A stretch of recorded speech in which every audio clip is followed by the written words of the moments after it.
A military victory doesn't always translate into strategic success. And if Russia truly emerges victorious in the war against Ukraine, the world won't just witness the collapse of an independent state, it may see the dismantling of the very global order that has shaped international politics for over 70 years. The war between Russia and Ukraine, which began in February 2022, has stretched on for over 4 years. It's now one of the most devastating military conflicts in Europe since World War II. Initially, Russian forces attacked from the north, east, and south in an attempt to capture Kyiv within days. However, Ukraine mounted fierce resistance, forcing Russia to withdraw from northern regions by April 2022. The conflict then shifted focus to eastern and southern Ukraine.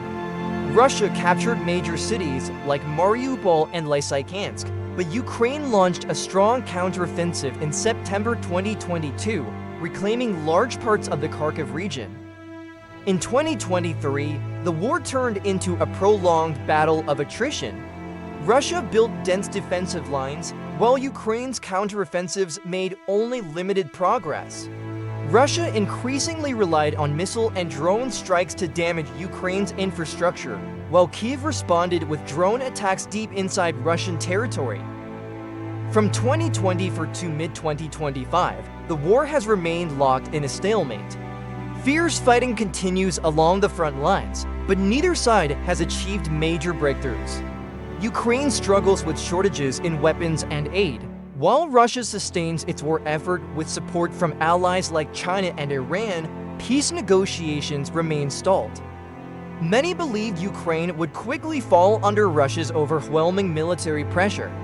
But thanks to Western aid and the resilience of its people, Ukraine has held firm, even pushing back major offensives.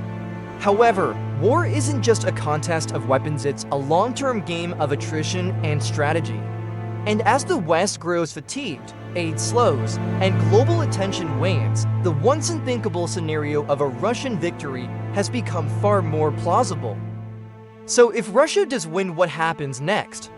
What will become of Ukraine, of Europe, and of the global balance of power?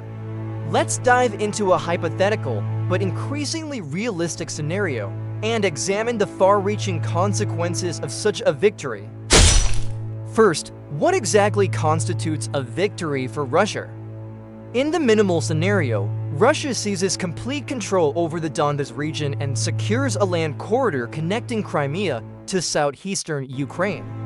This would allow Moscow to solidify its foothold in the region and create a long-term security buffer against NATO.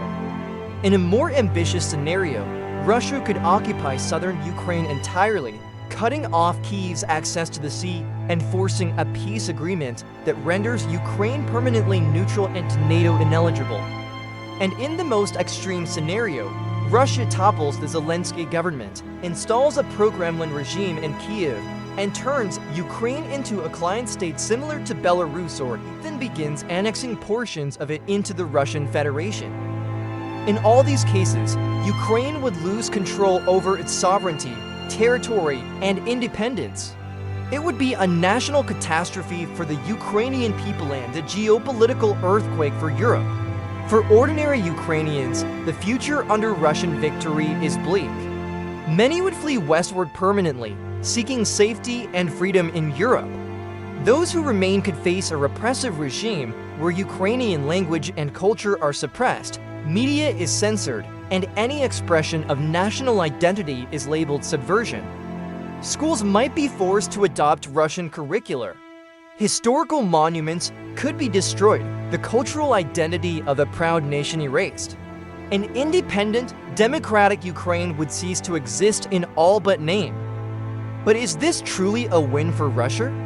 In the short term, yes, Moscow would trumpet this as a historic achievement to revival of Russia's great power status. But the reality is far more complex and far more dangerous. First, the economic cost would be staggering. Occupying and administering vast Ukrainian territories home to millions of potentially hostile civilians would cost tens of billions of dollars annually.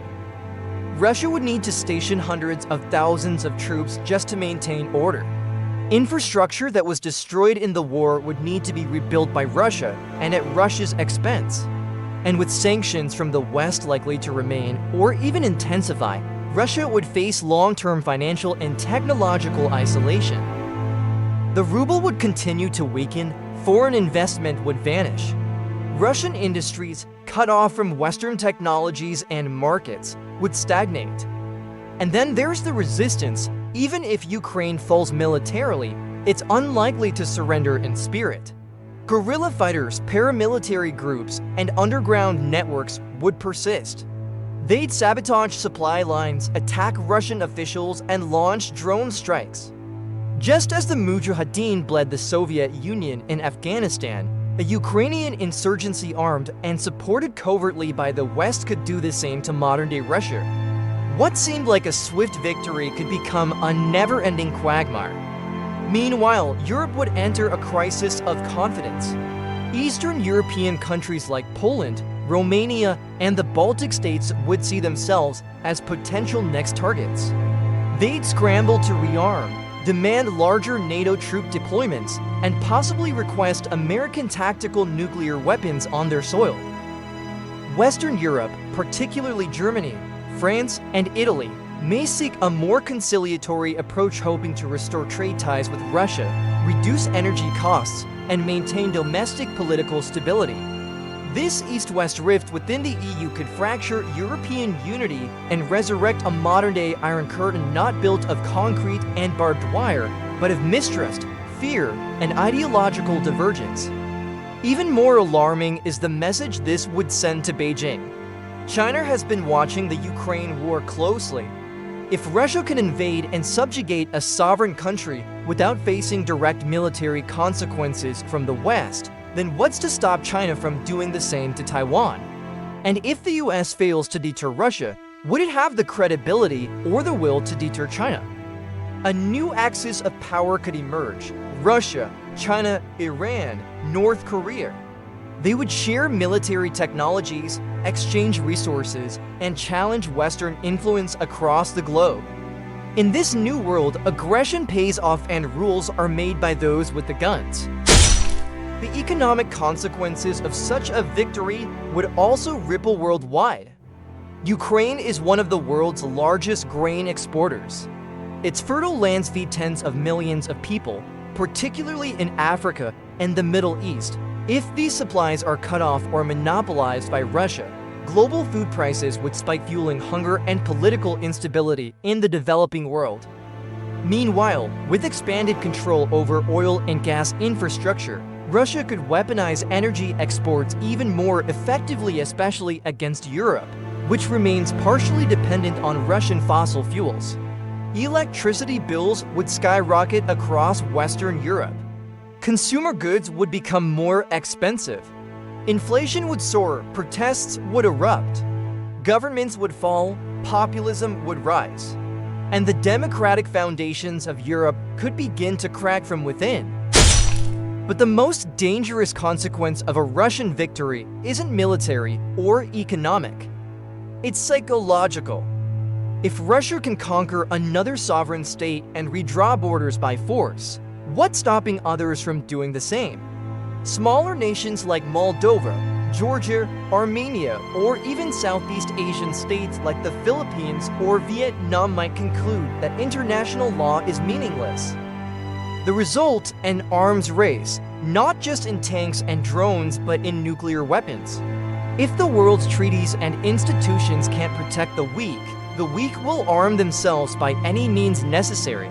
In this new world order, strength becomes justice and might determines right. The post-World War II order built on peace, cooperation, and international law would fade into history.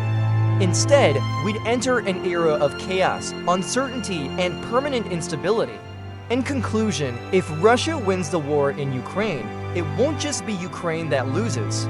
It will be a loss for the United Nations, for NATO, for the European Union, for every small country that relies on rules, not rockets, to guarantee its sovereignty. It will mark the death of belief in collective security and the rebirth of naked power politics. The war may end on the battlefield, but it would ignite a global struggle for decades to come. The real question isn't who wins in Ukraine.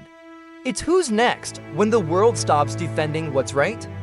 If this video made you think, don't forget to like, subscribe, and share, because understanding global conflict is the first step toward preventing the next one.